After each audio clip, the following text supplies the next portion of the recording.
Hello, everybody. Welcome to this week's episode of Pro Democracy Pod. I'm here with my co-host Mila Garayeb and our guests, both of whom have already appeared on Pro Democracy Pod. We have Caleb Maupin, socialist organizer, journalist, Kit Klarenberg, investigative reporter. Two of the most articulate guests I think that we've had on the show so far. So we're really excited to have them on. And actually, Kit has recently put out an article on the gray zone. Let me just pull up the title really quick. It's called Leaked Files Expose Syria PSYOP Veterans Astroturfing Breadtube Star to Counter COVID Restriction Critics. So it's still up really high on the gray zone, even though it's maybe like a week or so old. But I wanted to have both Caleb and Kit on because Caleb basically wrote a book which kind of laid the groundwork for this investigation that Kit's done with Max Blumenthal. And I think that Kit's work has really validated Caleb's thesis, which is that basically the left-wing stars of YouTube, which are colloquially called Breadtube, are likely pushing an agenda of not just the elite, the left wing of capital, but of potentially the intelligence community. So it's a really interesting subject. Thank you guys both so much for joining us. I want to start with Kit. I think all of us on this show right now kind of understood during the Syrian war that what was happening then, not in Syria but in the rest of the world, was the most sophisticated propaganda operation in human history. Yeah, sure. I mean, I think that it's a vast topic deserving of another podcast in itself. But I mean, in brief, the Foreign Office, the UK Foreign Office, was running these multi-million pound annual efforts to destabilize the government of Bashar al-Assad, convince Syrians, Western citizens, foreign states, and international bodies like the UN, even, that the Free Syrian Army was this legitimate, quote unquote, moderate alternative, and flood media the world over with pro-opposition propaganda. And so, this would create situations in which you would have footage of real and indeed staged atrocities, say like carrying on the ground in Aleppo, for instance, which were filmed and produced by British trained and funded quote unquote citizen journalists, which was then fed to organizations like Bellingcat, which is funded by the Foreign Office and the CIA cut out, and the National Endowment for Democracy. And this would be presented in the mainstream Western news outlets as just organic grassroots citizen journalism. These are the facts on the ground. Whatever. Not without any kind of indication that the people filming this and commenting on it were effectively working on a script concocted in London.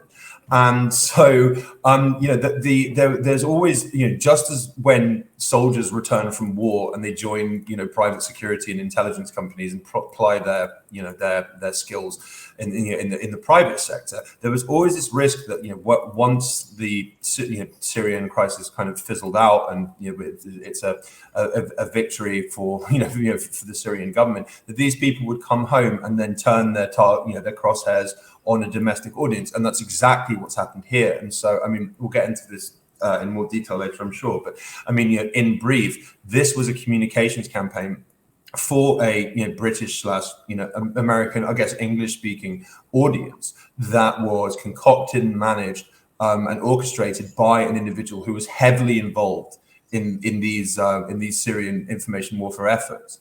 And so I just think it speaks to the kind of world we live in now, where you can never know, what's real, like, whether someone is, as I say, operating from a script, concocted by shadowy actors unknown, and it's going to be presented as grassroots and natural and normal and independent, when in reality it's serving, darker purposes and a wider clandestine agenda. Yeah. It's funny you used the term like facts from on the ground, and I think of the media outlet. What's his name? Bilal. What's his name? The Al Qaeda guy, the American guy. Bilal Abdul Karim. Yeah. Yeah, that's him. And his news out. He's like a Al Qaeda propagandist. His news outlets literally called on the ground news. So they're very explicitly they were very explicitly promoting that flavor. But there was this intense media campaign around organizations like the Free Syrian Army, the Syrian National Coalition, which was like the fake government. But at the same time, it got even more depraved than that, with media campaigns around organizations like Jaish al-Islam, which were even more explicitly Al Qaeda affiliated, or a lot of it's like you can say, oh, they're Al Qaeda, but they don't even have to be Al Qaeda, because it's like they do the same thing as Al Qaeda. They think the same things. So could you talk about the connection between Jaish al-Islam and this Breadtube star, philosophy tube, Abigail Thorne, who you identified in your article as being basically an asset of a PR company that works with intelligence agencies? And correct me if I got anything wrong. No, sure. Okay, so I mean, Jaish al-Islam, as you say, I mean, they might not be Al Qaeda, but they may as well be. I mean, these are the vilest people imaginable, who they paraded caged families in the streets when they occupied Douma. They used hostages as human shields, and then they attacked Kurdish civilians with chemical weapons. But Jaish al-Islam was one of many jihadist groups in Syria that received extensive kind of PR training and promotion from Foreign Office funded intelligence cutouts. And one such cutout was Incostrat, which is founded by the Emma Winberg, who went on to be the third wife of James the Measurer, who was the founder of the bogus humanitarian group, the White Helmets. And so he was Amil Khan. He kind of floated around all of these different intelligence cutouts, and this is, I mean, perversely, in an official biography of Khan in one of the leaked files, it refers to how he had an ability to develop contacts in Arab-speaking conflict-affected states, because he had a history, while he was a journalist for the BBC and Reuters, of establishing relationships with and embedding himself into terrorist organizations in the UK and the Middle East. So, I mean, this is not a particularly dubious character to be running any kind of communications campaign, let alone one that's allegedly in the name of public health. But he essentially, he floated around these different businesses. He provided communication support, PR support to armed groups guilty of absolutely hideous atrocities, which has been even documented by Amnesty International, which tended to focus on alleged regime crimes in Syria rather than anything the Western-funded Al Qaeda affiliates were doing on the ground. And so, at some point after this, he comes back to the UK and he founds this company called Valen Project, which it claims to be concerned with fighting disinformation, although, it seems to be very much concerned with perpetuating it. And so at the start of 2021, we're not sure when this was commissioned, but the files indicate that the Royal Institution, which is this like elite organization in the UK, which is ostensibly concerned with promoting science and kind of the empirical method, that they enlisted Valen to construct a covert communications campaign to battle against perceived vaccine hesitancy. And at the head of this was meant to be Abigail Thorne, who runs the very popular YouTube channel Philosophy Tube. And I mean, I can understand why it's popular. The production values are very high. She comes across very well. I've enjoyed watching some of the clips that I've seen. And as a caveat, as a disclaimer, she may well have been a good faith actor in this. She may well have had benign intentions and genuinely been concerned with promoting vaccination in public good. She may have been completely unaware that actually what she was doing formed part of a kind of wider, darker effort to malign any and all lockdown critics, and indeed anyone questioning, say, I don't know, vaccine mandates for children.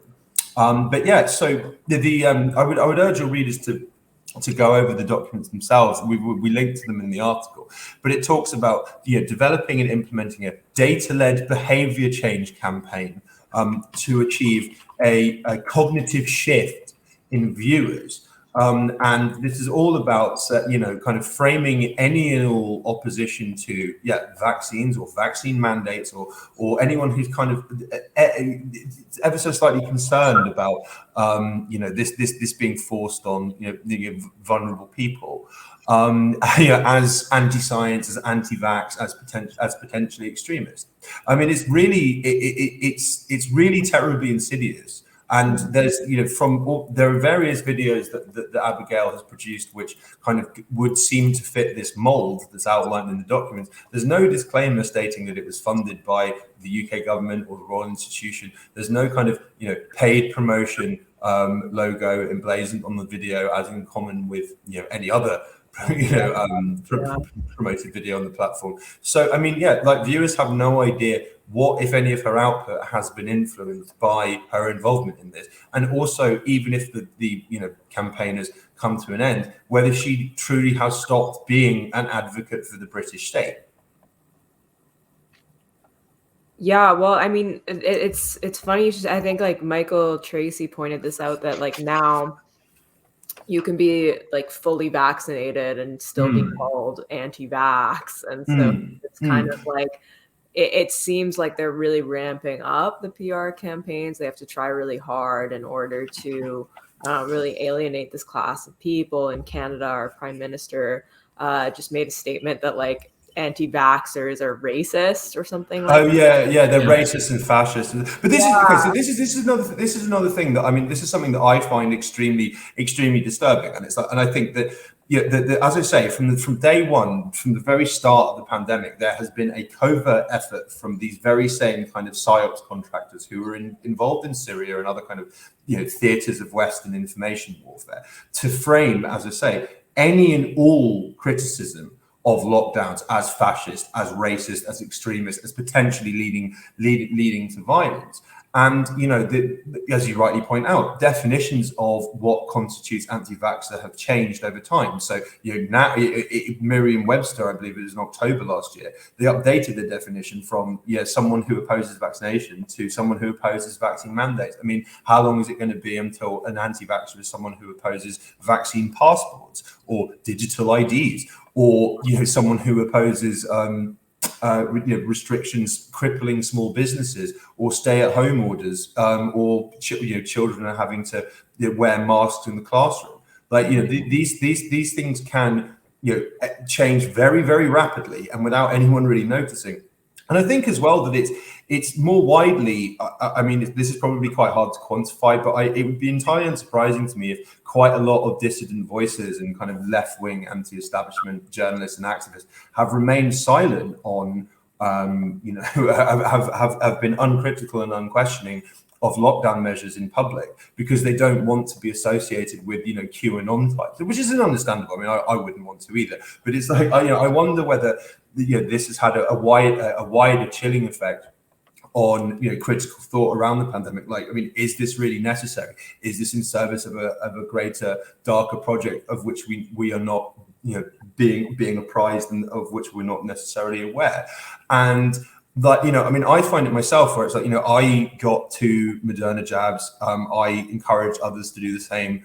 And yet, whenever I have a conversation about the potential surveillance and social control implications of lockdown, or indeed, yes, like vaccine passes, etc. I have to engage in this prolonged throat clearing to explain, I'm not an anti-vaxxer, and I'm not anti-science, and I don't believe that Bill Gates is trying to take control of my grandmother. It's just the He may space, be though. Yeah, But that part might be true. She's quite a looker despite her age. But I think that the space to say, okay, well, I'm not against vaccinations, and I'm even support, say, like a test and trace system, while also recognizing that this can be weaponized for malign purposes, which it very easily can and almost inevitably will be. The space to do that is virtually non-existent. Well, I see a parallel here with Syria as well. Like, it's interesting to draw this parallel because you mentioned this chilling effect.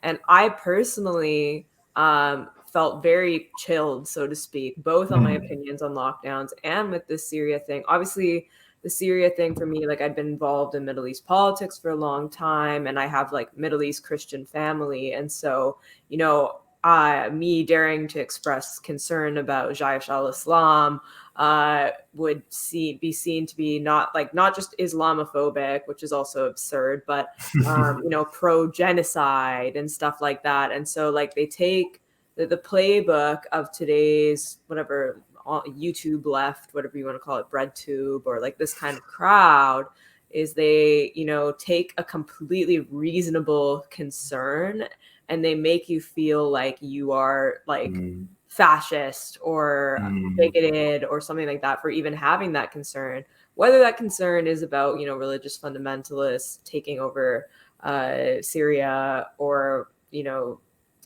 torturing Christians, or whether that concern is these lockdowns, which have been disastrous for education and mental health. And so I think it's interesting that they just keep using this playbook. Yeah, I want to hear from Caleb on this, because actually it was not that many years ago that I was, first starting to learn about international affairs at a higher level. And Caleb and I worked together, and reading Caleb's writing at the time on Syria was really eye-opening for me. And you also were very quick to call out Breadtube. You were among the first to really give a deep analysis or critique of what's going on YouTube in left-wing circles. So I want to ask why you think it is that these people are pushing a regime change line on Syria, and now it seems like all the same people are kind of pushing a very pro-mandate, pro-passport, but pro-mandate line. And what's your take on all of that? Because you've really been, and you've been called a fascist quite a bit. I mean, nobody gets it as much as you. So. Sure. Well, I published this book, Breadtube Serves Imperialism, and it's done quite well. I think this is my top-selling book that I've written over the years. So I think I did put out an edition of Gaddafi's Green Book, but that's not my own work. I wrote the introduction to it. That may have sold more copies, but I think this is, of all the things I've ever written, this is the top seller. And basically, I didn't know who Breadtube was. I don't follow this kind of internet world very much, but I was approached about 2 years ago by someone named Caleb Kane, who I'd never heard of. And he wanted me to have a debate with a guy named Destiny, who also his legal name is Stephen Bennell. I'd never heard of him either. So I asked around, my social circle, hey, does anyone know who this Stephen Bennell Destiny guy they want me to debate is?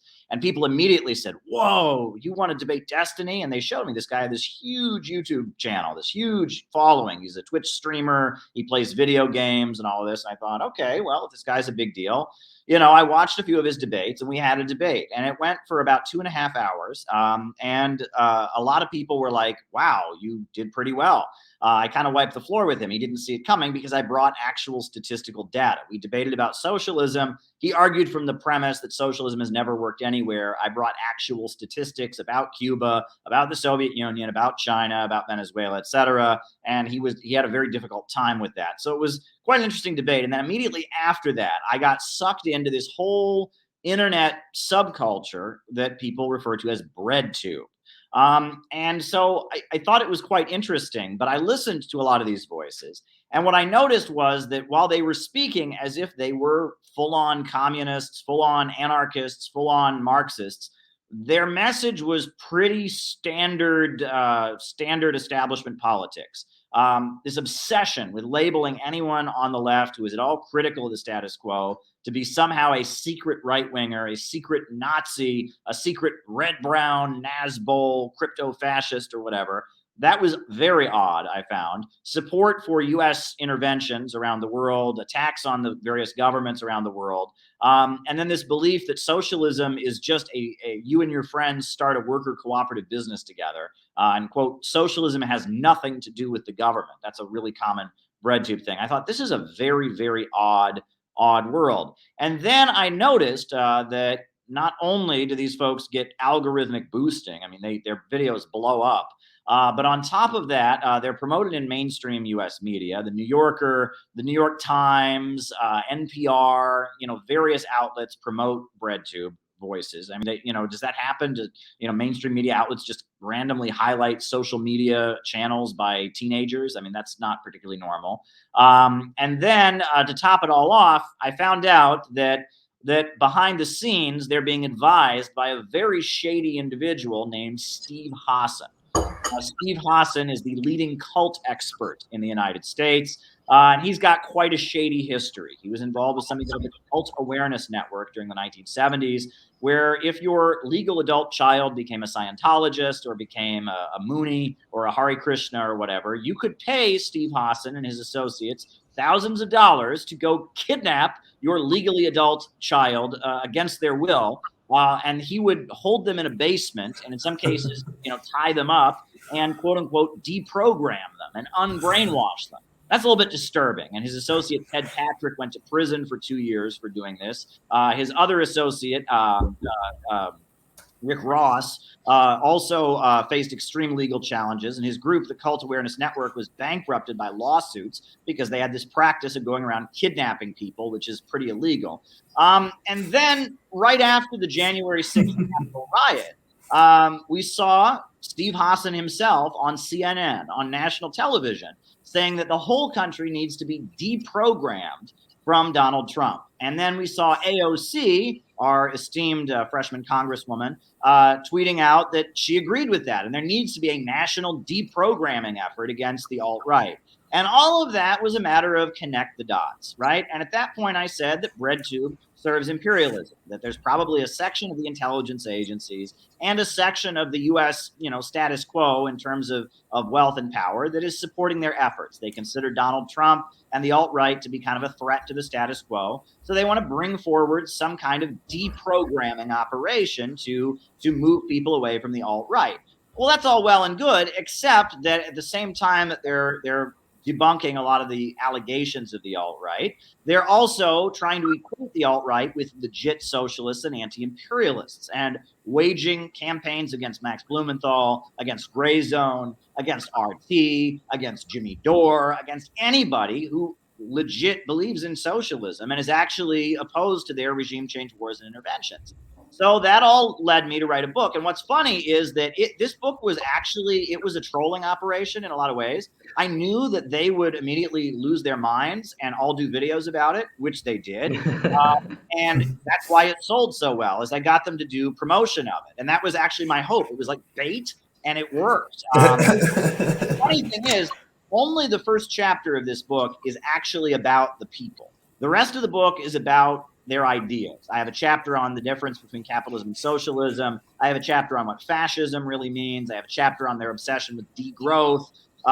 Most of this book is not about personalities. All that these people care about, though, is the first chapter where I talk about who some of the cast of characters in the Breadtube universe are, and that just drives them crazy. That I've got so much hate. How dare you insult my favorite internet personality? Oh my gosh! And that's the section that caused such a big firestorm. What's particularly funny is that these are not particularly. If I was looking for somebody that I would want to put out there as the voice of my ideology, the Breadtube crowd are not exactly the most upstanding people. I mean, you have a lot of failed Hollywood kind of people, failed actors from Canada, etc. I've always joked, we all know that the reason that Vosh, the great Vosh personality, I don't know if Ian Koczynski, Vosh, he's one of these big Breadtubers. I've always joked that the reason he's so popular is because he's so good looking. I mean, when you look at Vosh, you just can't look away. I mean, he's just a knockout, just stunning.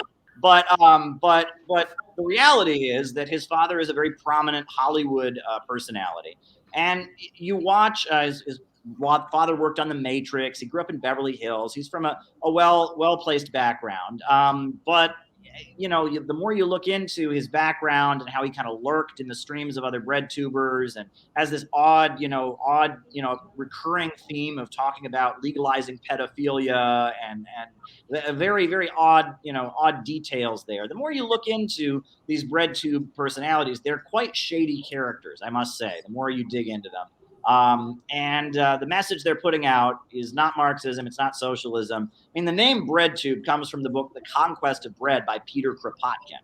And in my book, I talk about how Peter Kropotkin, is an upstanding individual. I mean, he was somebody who was part of the Russian Revolution. His funeral was attended by Vladimir Lenin. There was a subway station named after him in the Soviet Union. This was a revolutionary. I mean, an anarchist from more the anarchist perspective rather than the Bolshevik perspective. But he was an upstanding person. But what the Breadtube people believe has nothing in common with what Peter Kropotkin believed, has nothing in common with Marxism. It is just this pro-imperialist ideology that is about defending the status quo from opposition. That's why I wrote the book. And at the time, again, I didn't have a smoking gun. I mean, I saw Steve Hassan and his connections with them. Let me mention that Steve Hassan, his mentor was military psychologist Robert J. Lifton, who was the top military psychologist during the Korean War and the Vietnam War. And that was his personal mentor. And that Steve Hassan also claims to have a lot of inside information about the ties of the CIA to various cults. So Steve Hassan is a shady figure with an intelligence connection. Mainstream media is promoting them. The algorithms are promoting them as well. I figured, okay, this looks like there's a section of the status quo that is pushing this. I didn't know how right I was. Now, thanks to Kit's great investigative work, we have the smoking gun. We have the documents showing that British intelligence and the British royal family was bankrolling and promoting their work. And the best part of all of this is after the article by Max Blumenthal and Kit came out, immediately we got their response, which is a confession, because all they had was argumentium ad ridicule. They're not responding. There's an actual document there. They have no response to that. All they've got is, oh, the CIA funding us. That's crazy. Oh, that's stupid conspiracy theory. Well, it's not a conspiracy theory. I mean, the CIA, funding left-wing voices to counter legit anti-imperialists is like a story as old as time. The CIA brags that one of their most successful operations during the Cold War was called the Congress for Cultural Freedom Program, where they set up a magazine called Partisan Review that looked like a socialist magazine. And they put it all over the college campuses, promoting Susan Sontag and Hannah Arendt and Mary McCarthy, trying to destroy the reputation of the very famous communist and pro-Soviet writer. Now her name is slipping away from me. Very Lillian Hellman, the very famous writer Lillian Hellman, who wrote Watch on the Rhine and The North Star and the first Broadway play promoting LGBT rights, The Children's Hour. The CIA launched this fake publication called Partisan Review to promote all these pro-imperialist leftists and to target Lillian Hellman, the great pro-LGBT and pro-Soviet and anti-imperialist writer. And that they've been doing this kind of thing for a long time. I mean, they funded the work, for example, of the very famous African-American writer James Baldwin to counter W.E.B. Du Bois and a lot of black revolutionaries who were sympathetic to the Communist Party. The idea that the CIA might facilitate ideas that seem left-wing but are intended to counter anti-imperialists is not at all conspiratorial. And in the aftermath of the 1960s, you had Ramparts magazine in the Bay Area revealing all kinds of CIA connections of all kinds of various figures that were part of the so-called New Left that were very anti-communist. So there's really no surprise here. This shouldn't be a shocker. In fact, they're saying, "Oh, it's crazy. The CIA would never do anything like that." It's like these people, like they live under a rock. I mean, go read Finks by Joel Whitney, all about how the CIA funneled money to various writers during the Cold War. Go read The Cultural Cold War. Go read The New York Intellectuals by Alan Wald. This is a story as old as time. So the fact that they're doing what they did really since World War II in the 50s and the 60s and the 70s and the 80s, in fact, they're doing that now. Why would we be surprised? They're just doing it in the age of computers and in the age of social media, right? Nowadays, most people get their news and their political commentary from social media. So why would they not take it to social media? They've been doing it in academia for a long time. They've been doing it with various leftist voices and activist groups. So why wouldn't they take it to social media? This is not a shocker at all. Yeah, well, and they're doing it. One other distinction is that they're doing it through the NED. They're doing it through strategic consultancy firms, PR firms, that kind of stuff. So they don't have that direct connection. The whole point of the NED was to do what the CIA was doing, but not have the image of the recipients of those funds tarnished by that CIA connection. Sure. Well, that's how they often do things. I tell people that, I work in TV. The CIA are like producers, right? The producer doesn't, he's not on screen. He's not the actor or the talent. The producer is not the writer. He doesn't write it. The producer doesn't pay for it. All the producer does is get people together and make things happen. The CIA doesn't pay for it. The Ford Foundation pays for it. The NED pays for it. The CIA doesn't think of it. The Council on Foreign Relations, the academics at the CFR, they're the ones who think of it and decide what's going to be done. And the CIA doesn't do it. They find some useful idiot to do it. And in this case, that useful idiot is Bosch or Thal Slime or Abigail Thorne or whoever, ContraPoints. I mean, that's how the game is played. And so, they just kind of sit behind the scenes and make things happen. That's the role that intelligence agencies like to play. And the Ford Foundation has been doing this for them. A lot of the Rockefeller think tanks have been doing this. This is a story as old as time. Yeah. Well, with that, I'm going to end our Twitter live stream. I encourage everybody to join us over on Rockfin. It's rokfin.com/prodempod. We have more to come, so please join us there. And you know what? I really liked that joke you made, Caleb, about people watching Vosh because he's so handsome. There's a line in Kit's article that says reaching the intended. This is about the Abigail Thorne PR firm / British state backed information operation against anti-vaxxers.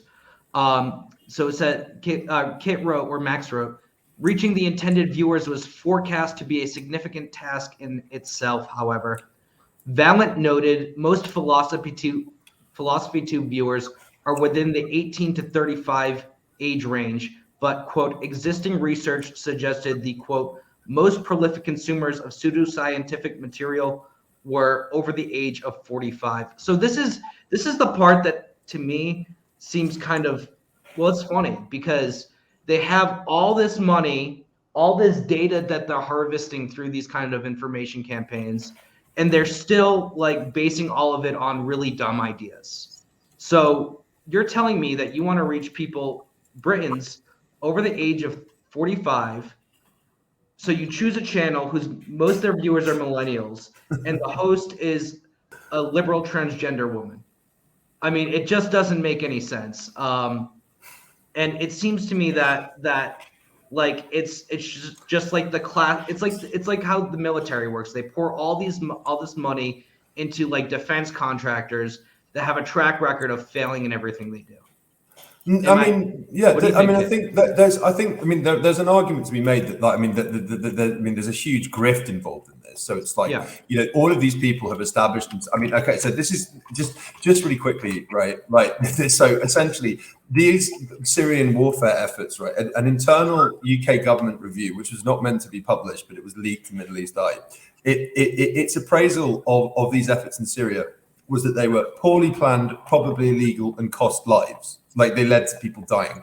But this has not actually damaged the reputations or the careers of any of the people involved in this.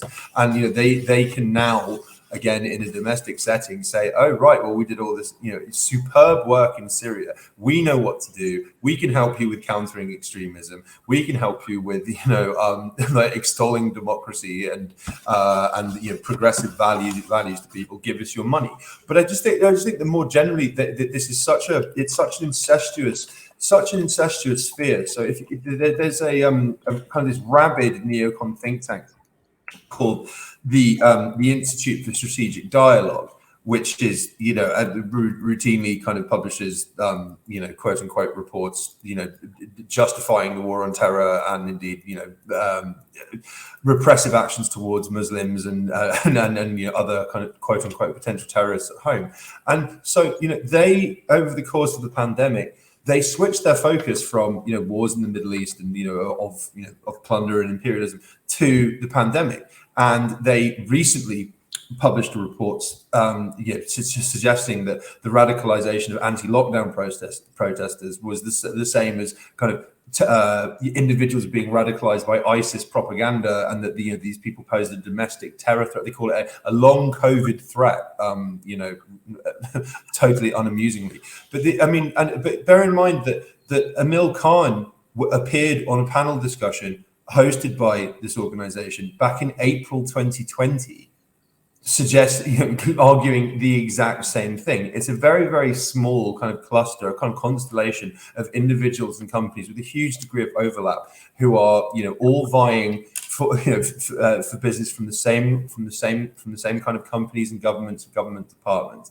and everyone knows each other. So one of Emil Khan's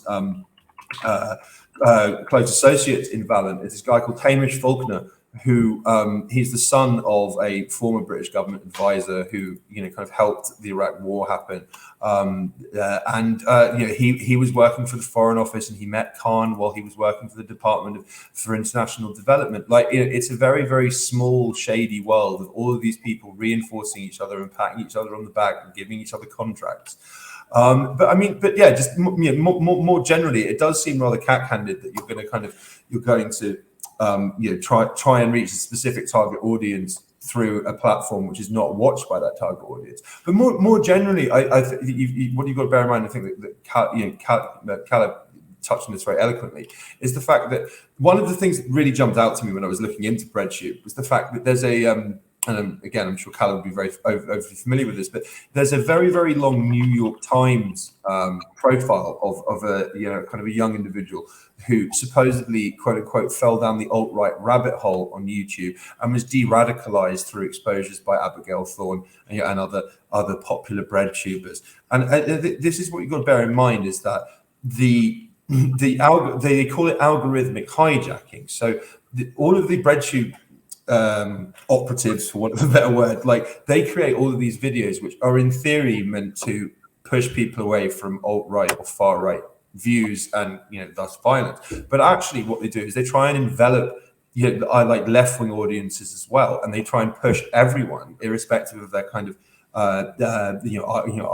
ideological disposition or inclinational perspectives, towards this one particular view, which is empire is good.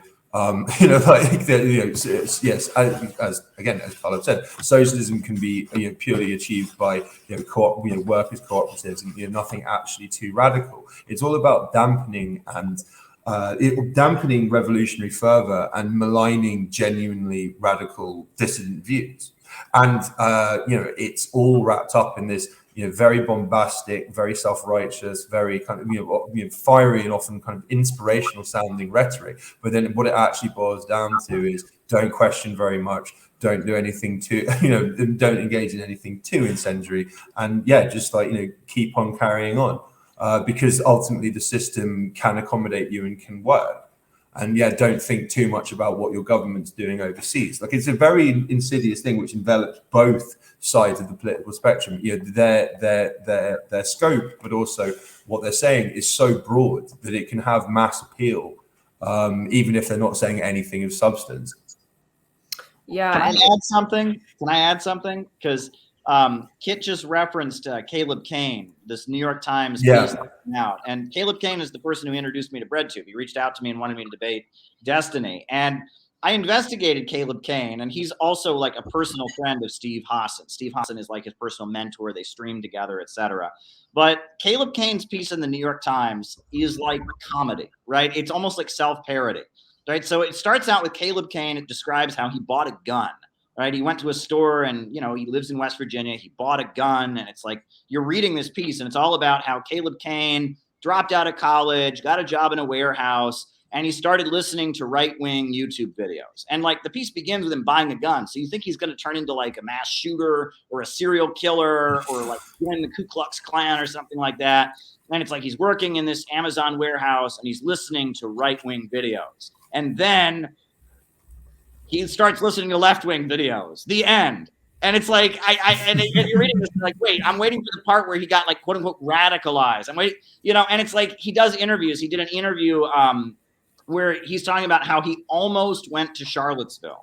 He almost went to Charlottesville, you know, and like, this is supposed to be, and he's paraded around the media as the ex-alt-right guy. It's like, oh, he got sucked into the alt-right by YouTube, but he's seen the light. How did he see the light? He started listening to other YouTube videos. He got a new girlfriend. His new girlfriend was very religious, but was anti-racist. And so that convinced him to not be. But he almost went to Charlottesville. He almost went to Charlottesville. You know, I mean, could you imagine a leftist? I almost went to a Black Lives Matter rally one time. I almost went to Occupy Wall Street. It's just like the stupidest thing.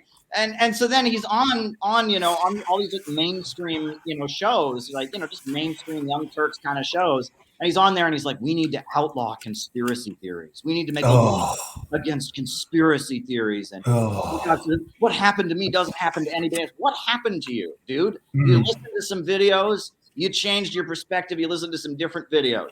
I mean, it's almost, it's like the most bizarre thing. It's like you read the piece, basically the message is, you know, that there's people on social media who are encouraging people to commit thought crimes. And we got to make sure that that those voices are suppressed, or else other people like innocent young Caleb Kane might come to commit thought crimes and do nothing about them. It's really bizarre. I mean, just really quickly, like on this point, like, I mean, I think that you should always be really careful about those, you know, former extremists who are like banded around in the media, because so often they will be state put-up jobs. And I'm not sure whether you guys or indeed your listeners will be familiar, but there is an organization in the UK called the Quilliam Foundation, which claimed to be the world's first counter-extremism think tank. And the two kind of heads of this organization claim to be two former kind of Islamic terrorists, and they were all over the media saying that actually the explanations for radicalization of the Muslim community, like imperial wars of aggression in Iraq and Afghanistan, are wrong, and it's not because of discrimination at home. It's because there's something evil within Islam as a religion, and they were widely promoted. Anyway, they shut down like at the very start of this year, and in the wake of this, journalist Ian Cobain revealed that they were actually, from the word go, a kind of intelligence services operation. Like one of the founders of biographies where he autobiography where he talks about becoming a terrorist was written by MI6, which is like British foreign intelligence, and that it was originally meant to be run secretly by the agencies, but then they kind of decided to just give it overt but not little acknowledged government funding, and this was later regarded to be a mistake. And a source within the intelligence services told Ian Cobain, that we should have run it from within MI5 and MI6. They do this sort of stuff all the time, and you never find out. Wow. So, well, I mean, look at Anwar al-Awlaki, who, yes, after 9/11 was turned into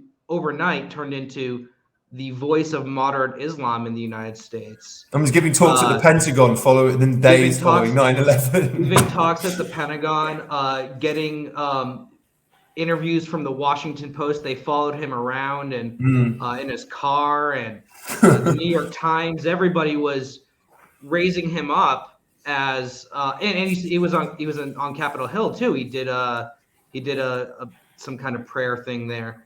And then, of course, the FBI, it turns out that the FBI basically let him walk several times despite a warrant out for his arrest. And more recently, the Houthis in Yemen accused put out a phone call from CIA Director George Tenet talking to the president of Yemen in early 2000, the president Ali Saleh, about releasing an asset from detention in Yemen, and the Houthis say that asset was Anwar al-Awlaki, and then of course it all ends in a drone strike. Drone strike. Yeah. In his last interview, he said that the CIA and FBI had tried to recruit him, which I mean, it's probably I mean, it's hard realistic. to believe otherwise, right? Yeah. I mean, given his connections to the 9/11 hijackers and how he was allowed to enter and leave and had an arrest warrant, but it was stopped by the FBI at JFK International. Sure. And when you get into this, this de-radicalization, deprogramming stuff, you're opening a can of worms that a lot of people in the intelligence apparatus and the media really don't want you to get into. It's the history of Project MKUltra, of CIA brainwashing and stuff. Steve Hassan, who is this mentor to Breadtube, admits, and in his interview with Joe Harbinger, he admits that the religious cult that he joined as a teenager and is now the most famous ex-member of the Unification Church, the Moonies, started out as a deprogramming operation. That in South Korea, if you were arrested for being a communist activist or a labor activist in South Korea, you would be taken to prison, and in prison, Reverend Sun Myung Moon would be given access to you, and you would be deprogrammed of communism by becoming a Unification Church member. So this cult that Steve Hassan is a member of is actually started out as a deprogramming operation. The ties of the Unification Church to the CIA are very extensive, and it was South Korean intelligence. They were given the copyright to make M16 rifles in South Korea, very tied up with the Korean intelligence apparatus. And then Reverend Sun Myung Moon was brought to the United States by Richard Nixon to run basically a counter recruitment program against communists on college campuses. And so, this group that Steve Hassan deprogrammed people from itself began as a deprogramming operation. The more you get into this, the more murky it is. I think it's interesting what you're talking about, Mr. Awlaki, because I believe there's many quote unquote ex-Muslim terrorists who walk around U.S. media who are frauds. I mean, and they've just been exposed, especially they speak at like right-wing churches and they walk around. Yes, I was a Muslim, I was a terrorist, but then I found Jesus, and it's all a big scam. I mean, there are some Palestinians who get touted around in the media who say that we completely reject Palestinian statehood now, and it's all a terrorist operation, and they met a nice Jewish girl. Yeah, or 15. But No, but this is funny to me because I always had this suspicion about these ex-Muslim guys that they still behave suspiciously like Salafis, like they still. So at first I was like, are they just did they ever leave? Are they an op? But I think the Gray Zone actually had a good piece on this on Majid Nawaz. But it does touch on that really well. He's one of the founders of Quilliam that I mentioned. He's this person who claims to have been a former terrorist, but then he was actually part of an Islamic political group that disavowed violence and all of this stuff. He's absolutely not this former terrorist. Yeah. Are you pulling up the piece, Mila, or? Here, wait, let me see. Well, it's funny too because Mooney started out as a deprogramming cult. Houseman, he leaves, starts this deprogramming operation, and now Breadtube is supposed to be deprogramming the alt-right. But it's not. It's interesting because they say that they're anti-cult, and a lot of these cults, it's not just the Moonies, but a lot of them work hand in hand with U.S. intelligence agencies. So the Church of Scientology, Falun Gong, MEK. Even when I went to a conference in D.C. on religious freedom not so long ago, back in July, I had a member of Billy Graham's Evangelical Association admit to me that they're conducting covert secret missionary work illegal missionary work in China. And it's hard to imagine that they're doing that without some kind of knowledge at some level in the U.S. government. So, I mean, these cults or whether you want to call it a cult or a Christian sect, I don't think that makes so much sense. But they're working towards, they're serving imperialism just like Breadtube. Sure. Yeah. So I have the article pulled up. So it was by Max Blumenthal and Nafiz Ahmed. Yeah. This one. I don't think I've read this one. It's good. It's good. And like there was stuff in it that I didn't even know, but basically like they were saying that he didn't even have the extremist background. No, he didn't. That he attested to having. Because at first I thought, oh, he just still sounds like he is like an undercover Salafi.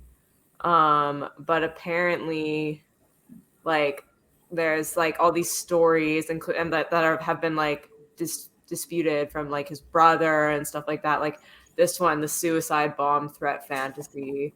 And so he said that like he wanted to commit like a suicide bombing and whatever against the Nazis, and like turns out thought about going to Charlottesville. He thought about, so I'm saying it has a very similar like playbook to what we're talking about now, like this like, oh, and then I was de-radicalized and stuff like that. And so anyway, I definitely recommend. I watched a video from Robert Reich. Became a socialist. I read a Paul Krugman column and then I became like moderate. Sure. Well, about what Alex was saying before, in my book on Breadtube, I reference there's a book by the British intelligence officer Frank Kitson. Frank Kitson oversaw low-intensity warfare operations for the British military. And in Kenya, he was involved in putting down the Land and Freedom Army, the Mau Mau uprising in the 1950s. And he wrote a book called Gangs and Counter-Gangs. In that book, which I quote in the text, I talk about how basically he talked about how in order to defeat the Mau Mau, the British military needed to capture ex-Mau Mau fighters and mobilize them into what he called counter gangs, which were groups that looked like liberation groups that were fighting the British, but were actually gathering intelligence and capturing people and doing work for the British. And that was a way that they could defeat the Mau Mau uprising in Kenya. And there were other things that the British did too, obviously, like rounding up big chunks of the population and putting them in concentration camps. I mean, what the British did in Kenya in the 1950s is very horrendous. But if you go to the 1980s, Frank Kitson was also overseeing low-intensity warfare operations in Northern Ireland. And it has been revealed that the British military was funneling money to Protestant fanatics because it realized that having the British armed forces fight against, the IRA wasn't a good look. But if you found Protestant groups that would commit violence against the IRA, that would be getting covert, behind the scenes support from the British military, that was a way that the British military wouldn't look as brutal. It was a way to make it look like this is an ethnic conflict, Catholics and Protestants, can't we all just get along? And that was how largely you got to a situation where the Good Friday Agreement was signed in the 90s in Northern Ireland, and that this is a tactic that is frequently used. And, many people have pointed out on January 6th, all of these groups, all of these counter gangs that the USA has supported around the world were present. The Falun Gong, the Unification Church from South Korea, the Pahlavists from Iran, the Mujahideen-e-Khalq, the MEK, the so-called Islamo-Marxist terrorists that are working with Israel to assassinate Iranian nuclear scientists. All over the world, the USA and U.S. intelligence has cultivated a whole slew of these kind of fanatical groups. The Contras. To fight communism. And that is what they've been doing for many, many decades. And so, the more you look into these groups, the more you can see that's kind of how they operate. And, the cultivation of these counter gangs, or I believe in the writings of there's the guy who works for the Pentagon who talked about fourth generation warfare, William S. Lind. He refers to them as non-state actors. right? And he argues that in our time, direct conflict between great powers like Russia and China and the United States would result in like the annihilation of the planet.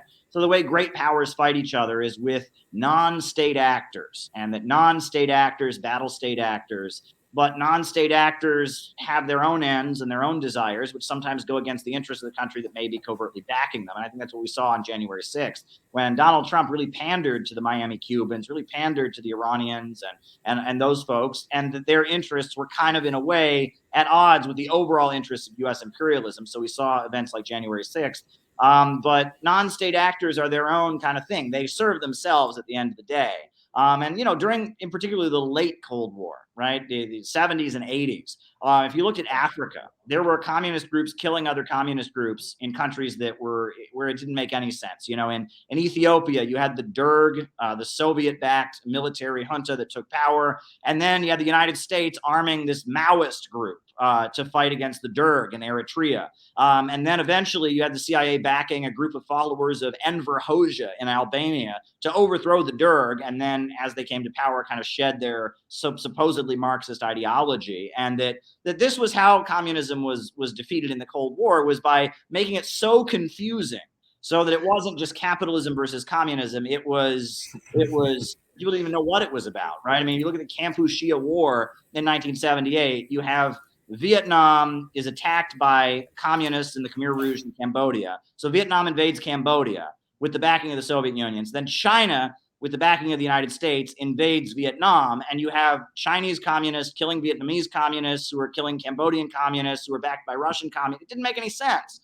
right? And making that kind of confusion is a way that you can effectively beat back any strong force of resistance. This is the whole point of the gangs and counter gangs. And that there's a lot of this that goes on where you see far left groups attack other far left groups, where you see this kind of, this confusion. And of course, if you're going to play this game of arming extremists and inciting them to commit violence, occasionally they're going to turn around and attack you. I mean, the Manchester bomber who blew up that concert in Manchester had been someone the U.S. government and the UK government had armed to fight against Gaddafi and Islamic extremists. So, they had armed him and unleashed him to commit those kind of horrendous crimes in Libya. And then he came back to the UK and committed them, and blew up a concert. And so this is a lot of what happens. And this is kind of the blowback of this policy of arming extremists and manipulating radical forces against each other, all to kind of create confusion so the people in power can stay in power. Yeah, I mean, I think just really quickly, as a coder to that, I mean, I think that creating confusion is such a powerful weapon, and I think that actually, funnily enough, the British state may well, or at least elements of the British state may well be happy that these documents are in the public domain, because, as I say, it creates a situation in which nobody knows what's true and nobody knows whether the next kind of slick viral video they're watching online is actually, a state or quasi-state propaganda operation. So a pro-democracy pod could be. Yeah. I mean, I'm still waiting on my State Department check for it, to be honest. So if you can get them to hurry up, that'd be good. But a kind of one of the UK government's kind of favorite psyop contractors is a company called Zinc Network, funnily enough, over the course of the pandemic, it's done work of an indeterminate, unspecified nature for the World Health Organization and the US State Department and the UK Home and Foreign Offices. But we have leaked documents which indicate that they maintain a kind of a secret network of Russian-speaking social media influencers throughout the kind of former Soviet Union who promote quote-unquote media integrity and democratic values and complex social issues.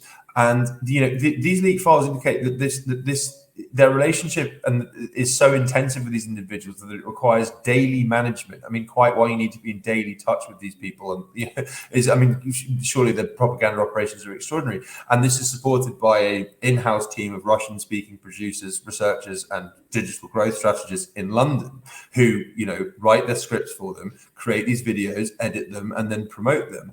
But then Zinc advertises the fact that they do this on their website. So I think that they want that confusion. They want people to kind of doubt and have that doubt and have that kind of lack of clarity about, like, okay, well, am I watching a propaganda video or is this someone organic? Yeah. Coincidentally, that Zinc has been engaged in efforts, like as we've been discussing since the very start of the pandemic, to create this false conflation between extremist views and activities and anti-lockdown vaccine hesitant views. And it's also published some research in June last year not last year, in June 2020, on how to market a test and trace app to British citizens, and this formed part of a broader research project on public understanding of and support for artificial intelligence, rather sinisterly. And then in September, a key Zinc staffer joins Facebook in a kind of senior threat intelligence position, and he's now charged with removing dangerous individuals and groups from the network, i.e., quote unquote anti-vaxxers. So actually, this London's influence over this globally is absolutely huge, and it's in ways that we do not know about, but it's definitely happening. Yeah, I mean, and you couldn't be more spot on about how overt they are about all this. I mean, just think about the late night shows all doing segments sponsored by AstraZeneca or Moderna or whatever. Yeah. How long till we have independent media that's sponsored by Pfizer? Well, it probably already is, but we don't know. That's right. The key thing. Right. So, I mean, Caleb, working in media, I wonder what it's been like for you. I mean, it's been years since I've gone into an office, but what has it been like navigating, I guess, the media environment? Of course, RT is quite the outlier in terms of the media landscape, but navigating throughout this pandemic, what kind of, I guess, confusion have you seen in that? Well, working in media has given me a new perspective, and what I've been through, I've been at RT for, I think, maybe 6 years now. It'll be 6 years in March, or maybe 7 years. And it's interesting because prior to working at RT, I mean, I had done some journalistic work with Press TV, and I was a well-known communist activist. I was a prominent member of a Marxist communist group. And what's been interesting to me is that working in media has made me realize kind of what I realized at the time I transitioned to doing this kind of work, which is that there are very, very big problems on the organized left. And, when I was a Marxist activist, I was all about Antifa. I thought Antifa was amazing, right? They won't give you your freedom, so we won't give them theirs. Fight them before they come to power. I would get pumped about the Battle of Cable Street in 1936, where communists fought Oswald Mosley. And I was all about, let's go fight the right wing. And then I started working in media, and I started to realize that what happens is when Antifa does their thing, the right wing get to be the center of attention. They look like victims. Their arguments never get answered. And the left look like these crazy people with masks on who have no message and are just violently suppressing them. And it makes them the center of attention. There's no rebuttal. And it actually kind of works in the far right's favor. And it's like, oh, they're going to be somewhere. It makes them the story, makes them the center of attention. And I started to realize the Antifa stuff wasn't quite working out well. And then, I still am very much a Marxist, a man of the left, but I noticed that suddenly I was getting labeled as a fascist. And now I'm not welcome in a lot of left-wing spaces. When the students at NYU were occupying the cafeteria to support the cafeteria workers, me and several friends that, consider ourselves Marxists went to the cafeteria to support them. I was asked to leave because I work for a, quote, fascist TV network. They didn't have any problem with NBC and Fox News and CBS being there. But because I was Russian, I'm clearly a white supremacist, and that the left has gotten this like crazy cancel culture, I guess, where they are basically defenders of the establishment. And it seems like there's a lot of people that feel like that the way that they can prove that they're a good leftist or activist is they have a dossier on everybody. Yeah, exactly. Exactly. No matter it's character attacks rather than the substance of your actual arguments. Right. Yeah. This person knows this person who knows this person, and therefore. Yeah. Yeah, go on. Yeah. Well, it just goes back to you were saying they were calling you conspiratorial for tying them to, you know, like British intelligence, for instance.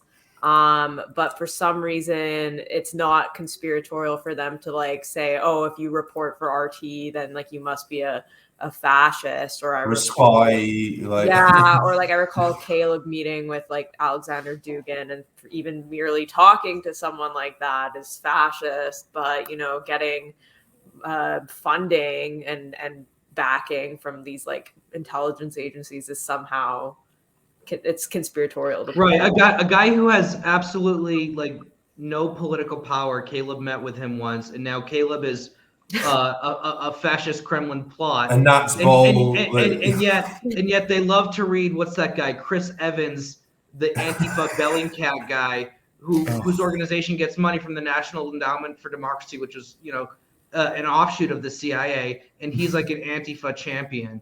It makes no sense.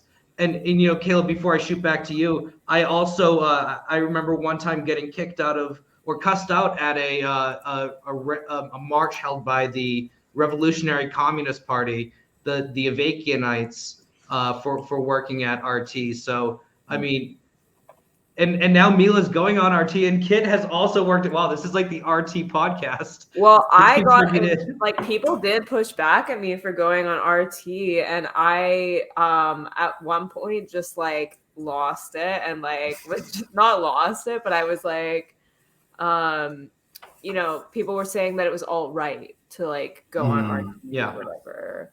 And yeah, the first reporters to touch ground at Standing Rock were all right. Yeah, and you know? So I said like, you know, at one point, and I really hope this episode stays paywalled, but I was like, tell them to fuck back off to the Iraq, because my friend told me like what her friend had said about me going on RT, and I said, tell them to fuck back off to the Iraq war-loving CNN, because it's just, you know, like it's so clearly ridiculous when you break it down. But these people don't want to break it down. Like they want to just like have that association like stick, and then just have everyone repeat that association, and that's that. You know, like it's meme politics. Yeah, it's been an incredibly effective psyop to like just to smear RT as like all of these different things under the sun. And I actually like, you see it like when the January 2017 intelligence community assessment, which you know, on kind of alleged Russian meddling, and it spent most of the document is about RT, and I wonder whether, I mean, bearing in mind this was like drawn up by like CIA spooks. I wonder whether that's like they're just kind of bitter because it's something they can't control, like genuinely, because it's like, you know, their ability to impact the way that the media reports on things and what they report on is huge in terms of, yeah, like CNN. I mean, they have like CIA people on their payroll as like, you know, like weekly contributors, whereas like with RT they have absolutely no say over its editorial direction and what it puts out. So of course they're going to be angry about it, and of course it's going to be massively in their interest to smear it, and indeed anyone who contributes to it in any way as, you know, this, that, and the other. Well, part of what they do is this kind of mirrors their overall operation, which is that I call it a light switch effect, where they create a situation where you're with the establishment or you're everything else. And everything else includes all kinds of crazy stuff, you know, UFOs and lizard people, and, you know, and I've noticed that after any news event in the United States, nothing, if there's ever a mass shooting anywhere, 2 minutes afterwards, all over Twitter and Facebook are a bunch of people saying it didn't happen, it was all staged by the government.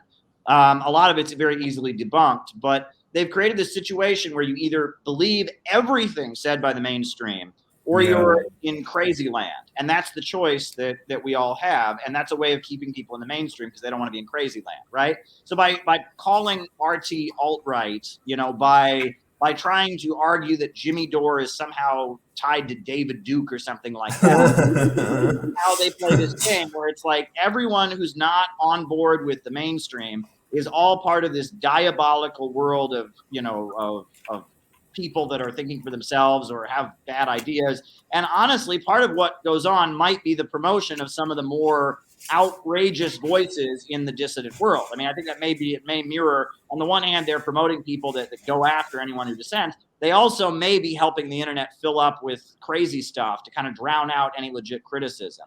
And you know, that there's that document that Cass Sunstein wrote for the Obama White House about conspiracy theories, where they actually said that was their strategy, to fill the internet with false conspiracy theories to discredit conspiracy theories. When you look at that, it's like, aren't conspiracy theories already false? So why would false conspiracy theories be any different than the ones that are already there? And the more you look into it, the more, when they say conspiracy theories, they mean dissent from the mainstream narrative, right? Obviously, a lot of things that are considered to be conspiracy theories that are laughable or that are just incorrect, but that is the term they throw on everything. I mean, you know, our article, right? I mean, the article that Kit and Max put out has been labeled a conspiracy theory, even though there's a document. I mean, there's a document on it, but it must be a conspiracy theory because it says something that somebody doesn't want to hear. And it seems like that's a way you can just dismiss something. You say, that's a conspiracy theory. And I mean, you don't have to debunk it in any way. Well, I mean, I mean, sorry, just really quickly as well. I mean, I think that this. Sorry, Alex. I mean, I just think that this has relevance for what we've been talking about as well, because it's like, you know, the you know, any and all criticism or even questioning of, you know, the kind of you know, of lockdowns or vaccine mandates or indeed vaccine passes has been so talked about and so falsely associated with, you know, fascism and extremism and terrorism and the alt-right and, you know, and people like David Icke and David Duke, that it has created this chilling effect whereby the left doesn't comment on these things, or they stand by the sidelines, but then this in turn gives a monopoly to the right wing entirely on all issues related to the pandemic. So, you know, like, you have, you know, authoritarian governments in Britain and America which are, you know, pushing, you know, overtly and covertly things like vaccine passes and digital ID. And the only real public pushback, apart from, you know, lone isolated voices, here and there, like such as at the Grey Zone, is from like right wing fanatics. So you have right wing governments pushing this stuff, and then far right movements like opposing it, and, you know, progressive, dissident, anti-establishment voices who would usually be, you know, shouting from the rooftops about this stuff are completely silent. You know, it's been an amazingly effective psyop to toxify the debate in this manner. Yeah. Well, I just wanted to tack on to what Caleb was saying about these kind of Pied Pipers of the conspiracy community, whatnot. I mean, I remember just a few weeks ago, Vaush put out that. Well, he was streaming and he said that he was an informant for the FBI, and that's what he was doing while he was doing Antifa work in Santa Monica. And he was obviously joking, right? But then I saw a lot of people that are kind of more on our side of this conversation saying, see, he admits it, he's an asset. And it's like, obviously, he's not totally stupid. He's not going to admit to his audience that he was an informant for the FBI. On the other hand, we see that there is a more complex relationship, a more covert relationship between the intelligence community and Breadtube. But it's not just outright like they're CIA employees. They work out of Langley, right? So I think that kind of, I mean, first of all, it was just incredibly stupid that anyone took him at face value, I thought. And then at the same time, you know, they do discredit our position and allow for those viewers, which is not a small number of people, to point and laugh at us and say, oh, see, they fell for this obvious bait, right? So, you know, I just think it's important to be critical. And I can't say how important it is that we have the leaks that Kit has brought to our attention, as well as Caleb's very nuanced analysis of this phenomenon, so that we can question power, question the mechanisms of propaganda operations and the flow of money without, you know, being like, you know, Vaush is a literal FBI agent, you know? Sure. Well, and part of the way Vosh operates is he'll speak out of like three sides of his mouth, right? I mean, he will say something, Yeah. right? He'll say something like on that stream, right? He's like, "Oh yes, I'm an FBI agent, ha ha ha." On another stream, he will actually tell people, if your relative is into the alt-right or is part of January 6th, please Call the FBI. Yeah. turn them into the FBI. Well, geez, I mean, maybe you're not an actual FBI agent, but that's exactly what the FBI would say, right? On another stream, he will say all kinds of things. So there's a lot of that going on. The other thing is, we don't know who it is, right? And I mean, I suspect Ben Burgess, the academic associated with Jacobin, is involved, but he's probably not the only one. His name shows up in the credits of a lot of Breadtube videos. But Vosh has many streams where he will be reading a list of quotations from various communists like Lenin and Mao and stuff that argue that you should vote for Joe Biden, or argue that you should never march for economic issues because that's class reductionism. And it's pretty clear he didn't assemble this list himself. Yeah. He doesn't know the context of the quotes. He doesn't know any of it. He's just reading a script. Somebody assembled that list for him. Now, was it Ben Burgess? Was it somebody else? Another thing that I thought was interesting is he was ranting against my book one time, and he admitted that he didn't buy it. He hasn't read it. His father did. He said, "My dad bought this book and he told me about it." And that just struck me. I'm like, your dad bought what? Like if someone wrote a book about me and I was going to talk about it on social media, I would read it myself. So why is Vosh's dad buying my book and telling Vosh what to say about it, essentially, or what it said? That was very, very odd. I found that to be very, very odd. And of course, we know who his father is. His father is a very prominent Hollywood individual. So there's a lot of questions here. The other thing I've noticed is that, some people say, well, why would they promote Vosh, right? I mean, it's like he's such an inarticulate person. Well, the thing is, he plays video games, and the gaming community is a hotbed of, quote unquote, conspiracy theories and a lot of like alt-right kind of views. On top of that, Vosh will go out of his way to be offensive. And in addition to the trolling with claiming to be an FBI agent and laughing that people believed him, the other thing that he will do is he will, like, there's a recent stream where he's ranting about women that don't agree with trans athletes or something like that. But the words he's using, I mean, he's saying every misogynist slur you ever heard. That's not an accident. It's not that he's just that much of a misogynist. He's doing that to try and attract people that might be attracted to misogyny.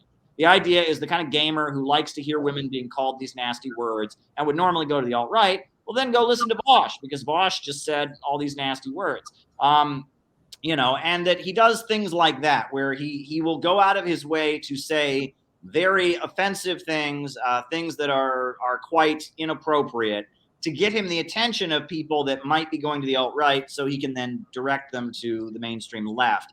That's part of what he does as well. There's a science to it, but the number of streams that you have seen, from Vosh that are purely focused on how bad tankies are, how bad Jimmy Dore is, purely focused on why you need to vote for Joe Biden, making very bizarre roundabout arguments, it's very suspect, right? And again, this all raises a lot of questions. And, so I think it's all worth pointing out. I would say probably the most articulate Breadtube voice by far is ContraPoints. She seems to take her job seriously. She actually investigates why people like Jordan Peterson, why young men might become incels, etc., and makes very well thought out videos that could actually convince somebody. And you'll notice that's gotten her canceled by the Breadtube crowd, because you're not supposed to, quote, sympathize with bigots. You're not supposed to do that, right? You're just supposed to cancel them and hate them. If the Breadtube brainwashing is essentially, if you hear a certain thought or a certain word, you just immediately start screaming at the person and don't allow it to go through. So ContraPoints has been attacked in the Breadtube community simply for taking her job seriously and trying to effectively deprogram the alt-right. I mean, it's kind of unbelievable, right? But that is kind of how, quote unquote, brainwashing works, is you inculcate a phobia into somebody, where whenever they hear a certain phrase, they hear a certain word, they immediately just put up a mental block and say, must not. And I've noticed in some of the reaction to this book, I've heard that. There are many streams of like low-level people, who will just have a copy of this book and they'll start reading it and they'll go through it and he'll be like, and he said the word Silicon Valley. Well, everyone knows that's an alt-right word, Silicon Valley. Well, Silicon Valley is a part of the U.S. economy, right? But it's like they have been programmed by Breadtube. Yeah. Ever hear anyone say Silicon Valley? Stop listening immediately. They're right wing, and they're anti-Jewish. Yeah. And it's like, if you ever hear anyone say various phrases, immediately stop thinking. This is brainwashing. This is how brainwashing works, right? This is like evangelicals, right? I grew up around a lot of evangelical fundamentalists who were like creationists, right? And the second you said anything about evolution or natural selection, immediately they had this block that goes up. That's how mind control works. It's about making people afraid to think. Yeah. Do you have anything to add, Kit? No, not particularly. I mean, I do think. I mean, I think that you're spot on, Caleb, and I think. I mean, it's really interesting that that we had 5 years of this or that idea or that perspective being branded as like Russian disinformation. And then now it's like, it's, in the wake of January 6th, it's right-wing extremism. Like, oh, that's a Trump talking point. Like, oh, to suggest the Iraq war wasn't, on balance a good thing. Like you've been exposed to radicalizing right-wing ideas. I mean, also as well, I just think that it's incredible, like the degree to which, these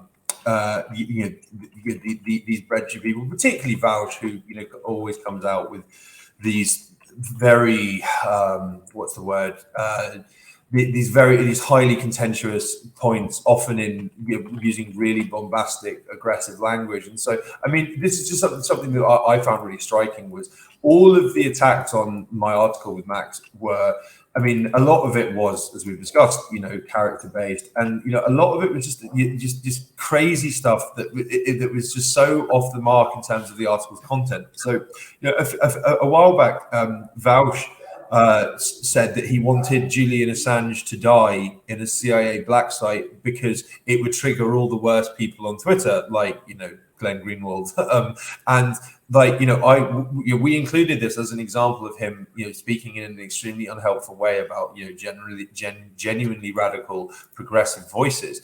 And so many critics, if you can even call them that, on social media lined up to take aim at Max and I for oh well, he was obviously joking. And so, how dare you include this in a wider critique of his work? And it's just like, well, I mean, it's still this utterly unspeakable thing to say. And like, and he maligns and diminishes and criticizes people for far lesser offenses against decency and truth all the time. And yet, because we characterized a quote unquote joke, I'm sure that his fiance and children find it utterly uproarious. By the way, this idea of of Julian dying in a CIA torture prison, it's really extraordinary, and it does give me some hope though that this article, it was read thousands of times. We got an enormously positive feedback from it, even from people who didn't agree with our position. So, I mean, I think that it's still, despite this kind of, what would you call it, this force field, all these multiply reinforcing voices telling you that this is unsayable and this is unthinkable. Actually, you can cut through to people even if you disagree with them. It's important to try. Mm-hmm. Yeah. Well, on that note, I think we're going to end the show for today. Once again, I want to thank Kit and Caleb for joining us. Pleasure. Both of their second time on the show, two of our most articulate, most informed guests. It's such an honor to have you guys here. I'm sure we'll have each of you on at some other point again, maybe not together, maybe together. But I also want to make a quick announcement.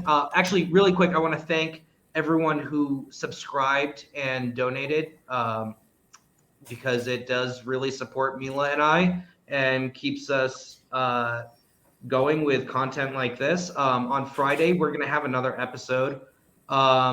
Usually we do just one per week, but we missed last week, so we're going to do two this week. And we're going to have Jordan Arthur Bloom. He's a conservative journalist, and we're going to have Steve Faulconer, I think I'm saying his name right, who is with Slow News Day, talking about January 6th, going into that, the worst day in American history since the Maine, since last week. Yeah, right. So guys, thanks so much for joining us. See you on Friday. Hopefully all of you will join us who joined today. Caleb, Kit, Mila, thank you all.